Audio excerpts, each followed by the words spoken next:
Aqui, ó, uma notícia, um consolo para uma notícia horrível, né? Assassino do Cabo Cardoso é preso, né? Um consolo por algo, uma tragédia, né? Policiais militares do 14º BPM Bangu e 20º BPM Mesquita prenderam ontem Jonathan Santos Targino, o homem que atirou na cabeça e matou o PM Derinaldo Cardoso dos Santos durante uma tentativa de assalto a uma loja da Casa e Vídeo em Mesquita, na Baixada Fluminense, na última sexta-feira. Muitos de vocês devem ter acompanhado, visto o vídeo, né? Tá aí, ó. Ele estava escondido na Vila Kennedy. A PM também prendeu outro homem acusado de dar cobertura aos assaltantes, né? Imagens de câmera de segurança da loja que estava sendo roubada mostram como o assaltante se escondeu atrás de mercadorias antes de balear o PM e fugir. A Polícia Militar do Rio de Janeiro informou que o oficial do 20º BPM foi socorrido logo depois do disparo e levado ao Hospital Geral de Nova Iguaçu, mas infelizmente veio a falecer. E tem um vídeo muito impressionante, né, muito emocionante dele, comentando a perda de um irmão de farda, né? Esse Cabo Cardoso aí, né? Fez um vídeo, né? Falou assim: olha, a gente sai pra assim, quase que providência, né? Você ter esse vídeo dele, né? Você falou assim: a gente sai pra trabalhar, a gente não sabe se volta, né? Ser policial militar é ser chamado a uma missão que é você arriscar sua vida por pessoas que você não conhece, né? E que às vezes até criticam a própria polícia, né? Mas tem que estar lá, e perder um irmão de farda é sempre doloroso, né? E mal sabia ele que ele faria, né, acabaria, os colegas de farda dele, né, os irmãos de farda dele teriam essa dor em relação a ele, né? É triste isso, mas ainda bem que o assassino tenha sido preso, né? E tem um vídeo espero dele, né? Chegando em casa, pegando, abraçando filhinho. o filhinho. Cara, aquilo dali acabou com o meu final de semana, né? É difícil ver uma cena daquela e ficar indiferente, né? Inclusive, eu queria até pegar o boné ali. Eu tenho um boné Blue Lives Matter, né? Que é o boné da vida dos policiais importam, né? E é triste, né? Saber que a imprensa fica torcendo para os criminosos, né? Quando eu vi que prenderam o bandido, eu fiquei muito triste, porque no Brasil não tem pena de morte, né? É muito triste. O Brasil precisa ter pena de morte. Eu tô maluco? Você que tá em casa me assistindo, comenta aqui, por favor. Você acha mesmo que um cara que tá ali roubando, dá um tiro na cabeça de um homem desse aí, honesto, que tá só cumprindo o seu dever de casa, deixa a filhinha, deixa a esposa, deixa a outra filha mais velha dele, eles não vão mais encontrar o pai. Eles vão chegar em casa agora, eles só vão ver um pedaço de pano, uma farda, para lembrar do pai. Eles não têm mais como chegar assim, ó, tocar. Às vezes o jornalismo, às vezes não, né? Esse jornalismo que se diz materialista, né? Que nega a imortalidade, nega a eternidade, que a gente fala que o tempo todo disso, são os primeiros a negar a realidade material. Olha, isso aqui, ó. A esposa desse policial não pode fazer isso aqui na mão do marido dela. Tocar na mão assim, ó. Tocar. Ela não pode mais dar um beijo no rosto. Os filhos dele não podem mais pegar na mãozinha dele e falar: papai, me dá a mão. Por quê? Um criminoso, canalha, filho da puta, sim, atirou na cabeça, covardemente, pelas costas, desse policial que estava socorrendo pessoas inocentes e um trabalhador inocente que estava sendo roubado. Eu estou maluco de falar que faz falta uma pena de morte no Brasil? Não. É triste, triste saber que esse cara... E o pior de tudo, aí são rumores, né, Italo? Eu não sei. Parece que ele se entregou. Que ele se entregou não é rumor. Ele se entregou, mas parece que ele se entregou orientado por ONGs ligados ao PSOL.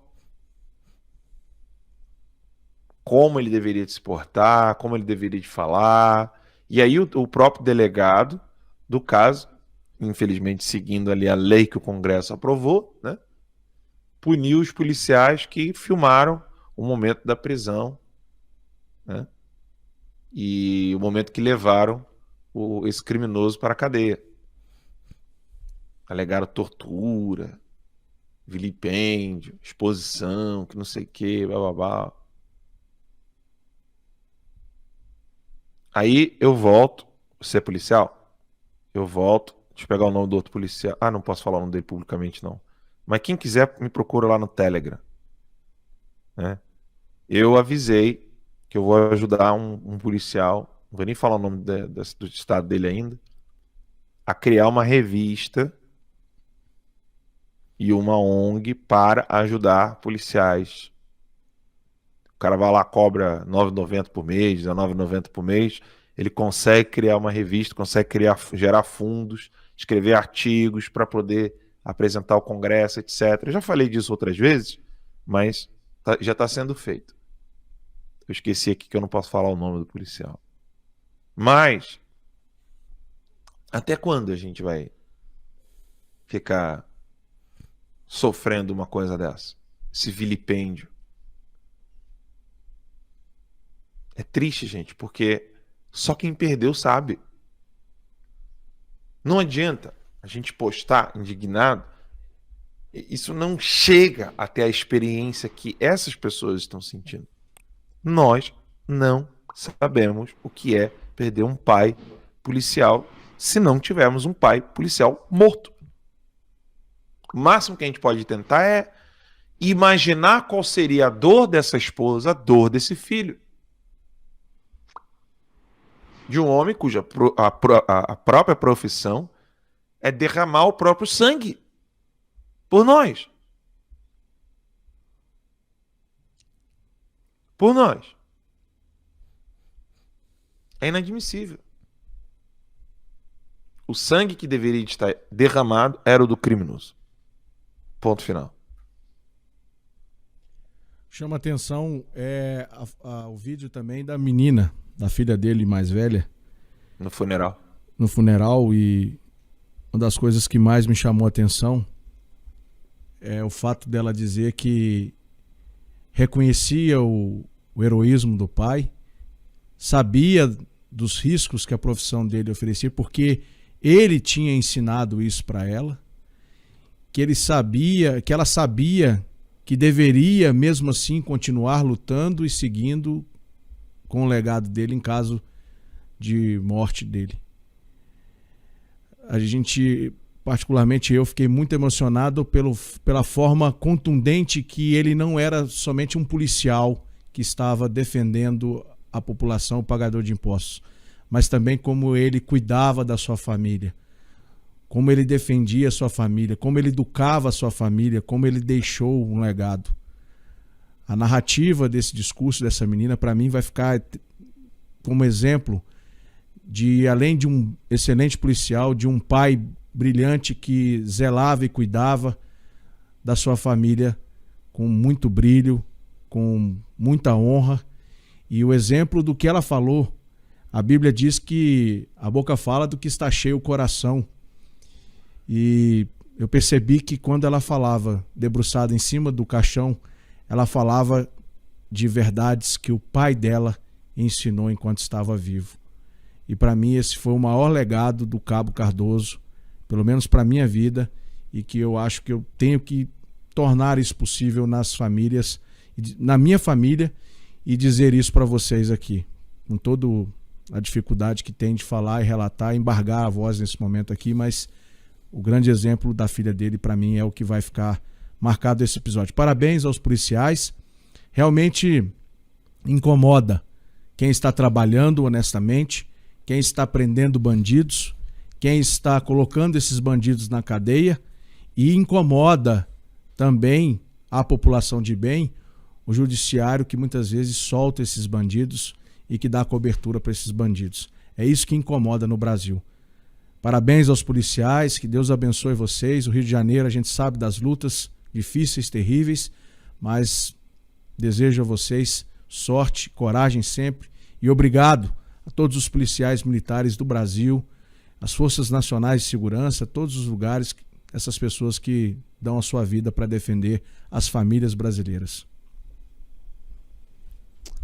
Pois é. Oi? Alan, tá mudo. Foi mal. O Lucimar escreveu aqui. Gente, não ataque o cara, não, tá? Eu só quero ler o comentário dele e explicar o erro. Todos nós podemos pensar de maneira equivocada. Não façamos ao outro aquilo que não gostaríamos que fizéssemos, que nos fizéssemos. Olho por olho, dente por dente, já ficou para trás. Olha, deixa eu te explicar, Lucimar. Você está querendo citar mais ou menos algo bíblico? Foi o próprio Nosso Senhor disse que quem com a espada fere, com a espada será? Ferido. Hã? Ferido. O próprio Jesus Cristo falou isso. Então, essa coisa de pena de morte ser considerado um negócio do Antigo Testamento, isso é furado. Isso não existe, não. Tá? Isso aí é alguma corrente de alguém que você segue, que prega um Jesus hippie, Jesus coé, e aí tranquilão, entendeu? Não existe isso, né? Você precisa sim ter pena de morte, porque a pena ela é equivalente à culpa. E se a culpa for algo que não pode ser sanada e a existência dessa pessoa precisa ser retirada para evitar males maiores, ela precisa ter a pena capital. Como aqui nos Estados Unidos, por exemplo, uma das penas para traição à pátria, por exemplo, como um crime do processo eleitoral com a ajuda de estrangeiros, é a pena de morte. É a pena capital. E no Brasil, infelizmente, né, é óbvio que eu entendo que a aplicabilidade de uma pena de morte no Brasil é quase um suicídio, né? Porque aí amanhã o PT vai lá e rouba o país e vai ficar aplicando pena de morte igual um louco. Não é isso que eu estou falando. Não estou falando de, a gente precisa ter isso aqui agora. Eu só estou falando que em casos como esse aí, para mim, deveria ter pena de morte. Né? Então não vamos confundir aqui que eu estou querendo pena de morte agora no Brasil. Não estou falando isso. Eu só estou dizendo que há casos onde a injustiça é tamanha que a pena deveria ser, né? Você percebe que a pena é pena de morte. Agora, não fiquem com esse discursinho de que pena de morte é um negócio anticristão, não. Não vem, não. Isso aí é corrente de pensamento hippie, né? De revolucionáriozinho que se infiltra dentro do cristianismo para poder falar que isso aí não é cristão. Sai fora disso aí. E outra coisa. Quando você for pensar isso, pega o rostinho do filho desse policial e fala assim para ele, pena de morte não, tá? Fala no olho do filho dele. Porque assim, às vezes o pessoal fica fazendo filosofia e teologia com coisas abstratas. Você tem que pegar o rosto da criança, do filho do policial, olhar no olho dele e falar isso que você está acreditando aí. Que aí você sai do mundo abstrato e vai para o mundo real. Pois é, né? Pois é, sempre tem que lembrar do mundo real, do concreto, botar os pés no chão.